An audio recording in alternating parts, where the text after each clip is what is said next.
Hiniling ng House Committee on Good Government and Public Accountability sa Department of Justice na maglabas ng lookout bulletin order sa 7 opisyal ng Office of the Vice President.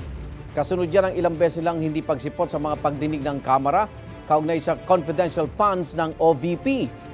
Sakaling hindi pa rin sila sumipot sa pagdinig, posible raw silang ipakontempt ng komite. May unang balita si Tina Panganiban Perez.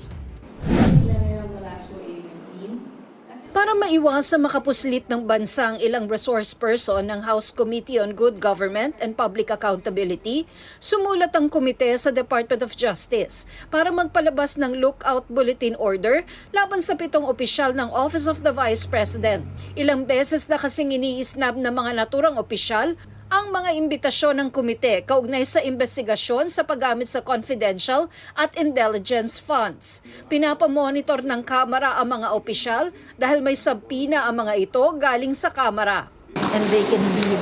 As long as walang ganon, hindi naman natin mapipigil yan dahil constitutional right din naman nila na makaalis. So at the very least, ang po pwede nating ma-check dyan is ma-check yung kanilang itinerary. Kung hindi pa rin sisipot ang 7 sa pagpapatuloy ng hearing, posible silang makontempt.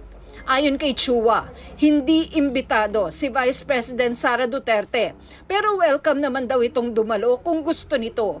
Ipinaliwanag pa ni Chua na ang pangunahing layunin ng pagdinig ay ayusin ang mga butas sa batas kaugnay sa confidential at intelligence funds. Bakit yung mga ahensya na wala namang kinalaman sa intelligence gathering nabibigyan ng confidential fund? Ang isa pa sa nakikita namin dito ay yung medyo nagiging lax yung pag-monitor dito. So dapat yan medyo mahigpitan. Hinihinga namin ang pahayag ang Department of Justice sa kahilingan ng Kamara. Sinusubukan din namin kunin ang panig ni Vice President Sara Duterte tungkol dito. Sa kanyang talumpati naman sa muling pagbubukas ng sesyon ng Kamara, tiniyak ni House Speaker Martin Romualdez na hindi sila magpapadaig sa mga humaharang sa pagdinig ng Quad Committee sa mga isyu ng droga, extrajudicial killings, pogo at iligal na pagbili ng mga Chinese national na mga lupain sa bansa. Hindi tayo matitinag. Hindi tayo papayag na muling bumalik ang panahon ng kadiliman at kasamaan. Ito ang unang balita. Tina Panganiban Perez para sa GMA Integrated News.